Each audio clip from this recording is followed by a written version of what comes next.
Mm. All right. So I'm hoping to have the papers from last week graded by the end of this week, which would be really cool, right? To just go ahead and have that grade in. I don't anticipate too many issues. Like I said in the last couple of weeks, when it comes to the first assignment, I try to be very, very easy and not, get too carried away. Now, with this next assignment, I'm going to be a little bit more of a jerk. Not a jerk, but I'm going to be a little bit more strict, right? Now, what we're going to do this time is something called an eco-narrative. Now, I'm really trying to find a way to differentiate this assignment between English 1010 and English 1101. And oh my gosh, everybody is emailing me this morning. Because typically I run this assignment across English 1101 and English 1010 in some very, very similar ways. But this year, we're going to do something a little bit different across the two classes. And I think that it will be for the better. Now, let me explain real quick exactly what an eco-narrative is and what it does.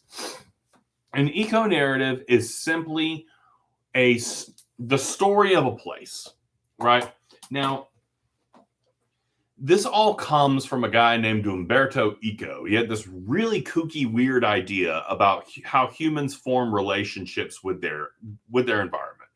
Normally, when I start this assignment, I do a whole lot of philosophical stuff. I'm going to try to avoid that this time because I don't think the philosophy is as accessible as I would like for it to be. And I think it kind of gets kind of boring. Well, sometimes I'm just a little boring no matter what I do, but I'm doing the best I can here, people. Leave me alone. Anyway, there are two ways that a place has a story, right? And this all comes from the idea that our environment comes in two forms. There's land and there's landscape. Land is an area where humans have never visited, which none of us really gets the opportunity to ever experience. The environment we live in is extremely cultivated, right? If you want true land, you'd have to go somewhere like the moon or the bottom of the ocean or deep down inside of a volcano, stuff that's not easy to do, right? To experience that would be extremely dangerous, expensive, and difficult. But you also have landscape where there is a story. There's a story that is accessible to us, right? So when you see historical markers and you go to places that have a history that you can look up, that's one aspect of the eco-narrative that's actually really interesting. That aspect of the eco-narrative is more of what I'm having the 1010 do. They're looking at the kind of historic side of this, finding the story of a place that is already entrenched and well known, right? And there's a little bit of a research angle to that. That's not what I want you guys to do. I want you guys to focus on the other side of this issue. We also have the story of a place that we create when we go there, right? The experience of a place that is just in our just within our personal perspective of it. So now, I think for my English 1101 people, this actually might be a little bit more challenging. It's kind of easier to go to a place, learn its story, and kind of report back on it, right? And just it's interesting and it's just it's quickly done. But you guys are going to have to find your own. Now, this opens up some interesting possibilities. So the primary goal of this assignment is to get as much description as we can. You guys, I want you to try and bring this to life, to bring the experience of a place to life by utilizing the five senses. Now, the easiest way that I know to define description, and defining description is one of those things that's just absolutely insane when you stop and think about it. We all know what description is, but we don't spend a lot of time really thinking about it. And so when we try to define it, it kind of gets really wishy-washy, right? So description is built upon appealing to the five senses. So that's what I want you to do with this assignment. Basically, I want you to go to a place and bring out the sight, the touch, the smell, the taste, and the sound. I think I got all five. Sight, touch, smell, taste, sound. Those are the things that we really have to stop and think about as we are doing our writing.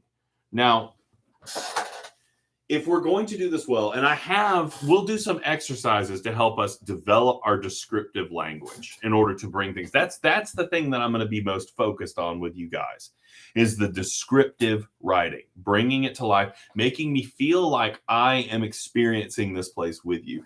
And it definitely takes practice. So that's one of the things that we're going to kind of work on together. Now, obviously, the first thing that we have to think about when we are wanting to do an eco-narrative that's based upon our experience of a place is we have to start thinking about, well, where are we going to go?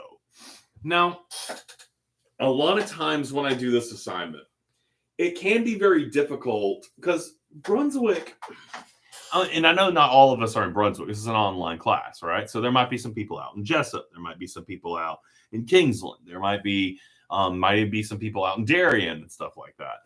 Even further inland.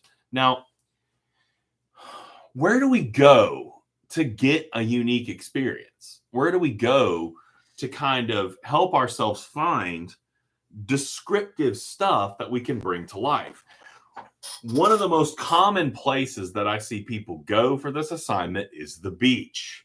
Now, that's irritating because I get like 50 beach papers, and I'm not going to ban the beach, because the beach is a place that appeals to a lot of our senses at once, right? We've got the sound of the waves. We got the taste of the salt in the air. We've got the feeling of the burning sensation on our feet, right?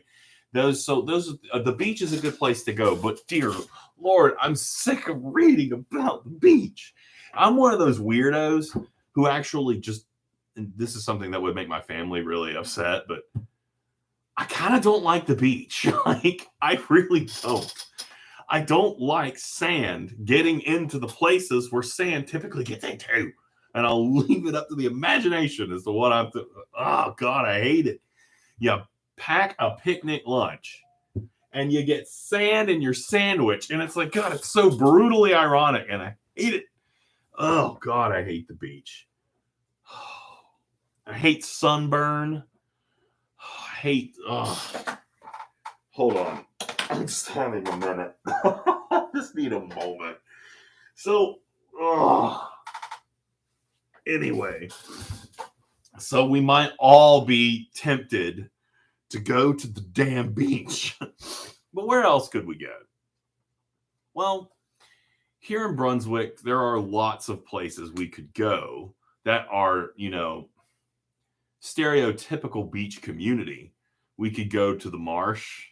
We could go to all sorts of historical landmarks. That's what I have the other class doing. You could do that as well, but instead of focusing on the history of it, you focus on the actual experience of the place. We could go to, I'm trying to think of more areas. A downtown area could be really fun. You know what's a really good one for this exercise? And a restaurant.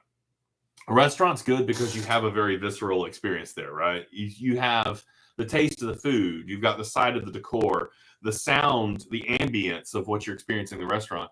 And a lot of my students get kind of, they can have a lot of fun by engaging with a kind of like restaurant review type of thing where they talk about the food. You don't necessarily have to go into that like it, hate it kind of weird dynamic, but writing about food is something that a lot of students just immediately like lock in on. That's interesting, especially if your experience isn't particularly good. You can go to a good restaurant and you can talk about how awesome it was, but there's something just especially fun about a bad one, right? You get a nice mix of the two. There was a very popular hot dog stand that I went to recently, and that was the worst presentation of food I've ever seen in my entire life. I felt like I was eating out of a dirty diaper, but it was simultaneously the best tasting food I've ever had in my entire life. So I'm like, this looks disgusting, but it's freaking delicious, and it smells delicious too. What do you do with that, right? So going into a business or going into a location like that can be kind of an interesting way to get this eco-narrative out as well. You know where I find really interesting? The difference between Walmart and Target. Those are two very completely different places, and you get a kind of a different like sensory experience from both of those, right? Now,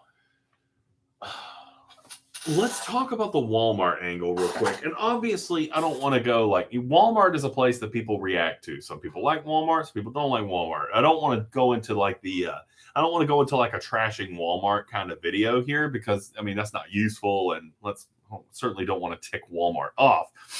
But if we're writing an eco narrative about Walmart, let's actually kind of stop and think about the possibilities here.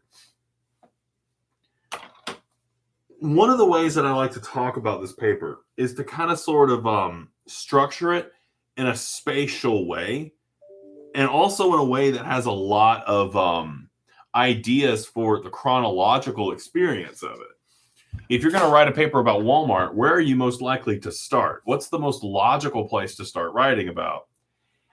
Probably the parking lot, right? I guess you could start in that weird little vestibule area where the carts are and the automatic doors open and you just hit with a rush of air that just comes from the opening. It's like, I'm already kind of digging details out. I love going into the Walmart here in Brunswick and smelling bread baking at the Subway. Like I used to work at a Subway when I was in college. So that's something that just brings out some really weird nostalgic feel. I hated working at it. The Subway was fine. I just did not particularly care for working there. I always smelled like mayonnaise and mustard and vinegar afterwards. It's very hard to go to like a place with adult beverages and be like, hey, baby, and you smell like a turkey sandwich. In any case, nothing against either of those institutions, but going and walking in the door, the way that the lights hit you, the way that different areas of the store hit, there's a very big difference between being in electronics and being in garden, right? So as I'm kind of structuring my eco narrative, I would think very, very hard about the structure of it going from one place to another and tying it all together into this like collective, writing, just to trying to bring the experience of this place to life. So far, we've got restaurants.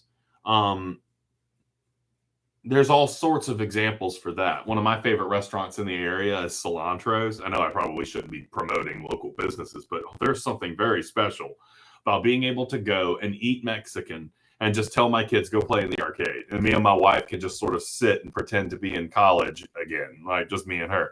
But restaurants are great. Retail stores are great. Places where you can experience nature is great. I'm trying to think. There's all sorts of parks.